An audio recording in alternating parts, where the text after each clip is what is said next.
Chairman McFadden, I understand that you are under investigation, part of litigation, what have you. I'm going to try to stay as far away from those issues as I can.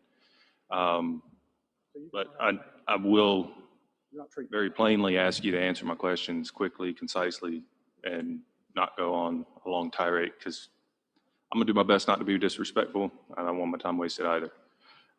So first, if I were to classify your position as the highest law enforcement officer in the county, would that be a fair description? That's correct. Okay.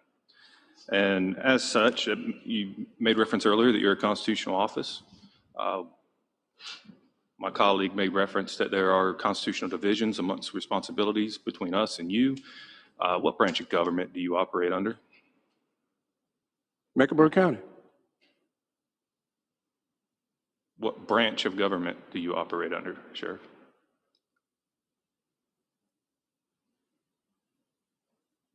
Constitution of the United States. Correct. That is what establishes the branches of government. I'm asking which branch you fall under. Mecklenburg County. I'm a duly sworn Mecklenburg County Sheriff. We answer to the people of Mecklenburg County. This was not where I was anticipating getting stuck. Are you aware of how many branches of government there are? No. Okay. For the sake of debate, I will move on and say there are 3 branches of government: legislative, executive, judicial.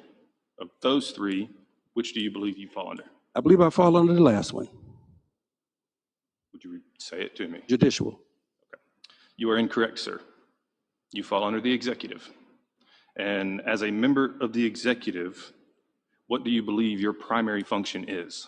Care and custody of those in my custody at the Mecklenburg County Detention Center. Okay. That is part of what your responsibilities as sheriff are, sure. But as a member of the executive, your primary function is to execute upon the law, to enforce the law. Okay? And again, I'm not trying to be rude, not trying to be combative, just walking you through the paces. I used to wear a badge as well. Okay? So, as the sheriff, do you take an oath of office? I do. And in that oath, I'm going to read it right off the screen, and I'm going to ask you if you agree with it. Okay? So there's a portion that says you will execute the office of the sheriff of the county of Mecklenburg for you, sir, to the best of your knowledge and ability, agreeable to law. Is that a fair representation of the oath you swore to? Yes, sir, it is. Okay. And the agreeable to law, what do you think that means? Following the law. Following the law. Following the law. Not opinions, following the law. I would agree. Thank you. With that, do you think your personal opinions have any authority to override statute? Or No. Do you believe your office holds any authority to nullify law? No. Okay. So how do you reconcile that with the public statements that you've made about not enforcing the law? I've never said I'm not enforcing the law. With respect, I'm going to read a direct quote from you, sir. It says, quote, "We do not have a role in enforcement whatsoever. We do not have to follow the rules and the laws that are governed by our lawmakers in Raleigh," end quote. We were talking about, again, you're taking the content of what I said when we are talking about immigration. So you're talking about existing law and how you don't have to follow it. I'll allow you to expand on context if you like. No, I don't need to expand.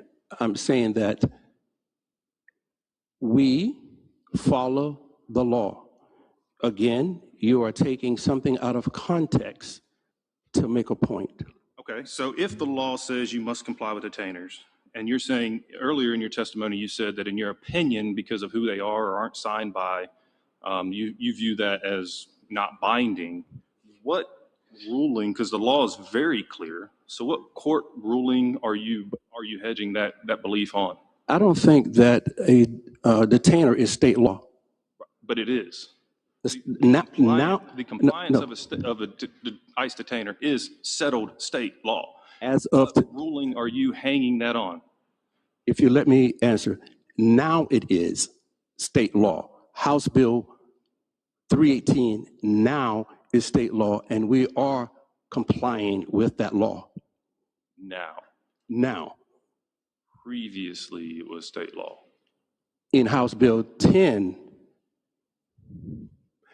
we're referring to North Carolina General Statute, if you're familiar with that. Yeah, A, B, we play and with C. those every day here, sir. Right. So we follow the law.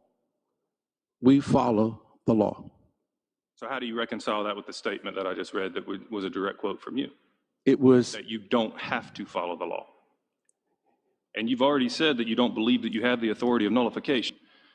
again, you're taking it out of a context of an immigration law. I will allow you as much leeway as you need to explain the context. That's all I'm going to explain. You're talking about immigration law.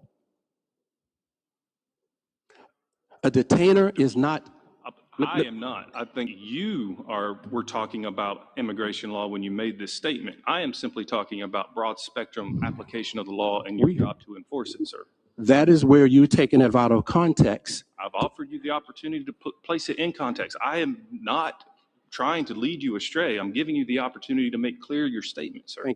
Thank you so much. Simply, we follow the law. When the law is produced, we follow the law.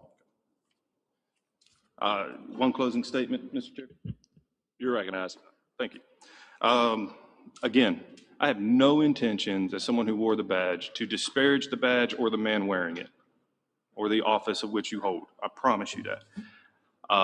As a military veteran, as a former law enforcement officer, as someone who's fallen under a chain of command and been a participant in a chain of command, I have serious concerns with your testimony you provided today and the statements that I've seen you make in the past, where it seems like we often get to see real leaders step up and say, the buck stops here.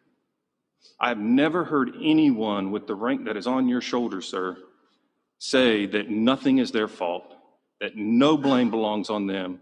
I've heard you blame staff. I've heard you blame lobbyists. I've heard you blame the legislature.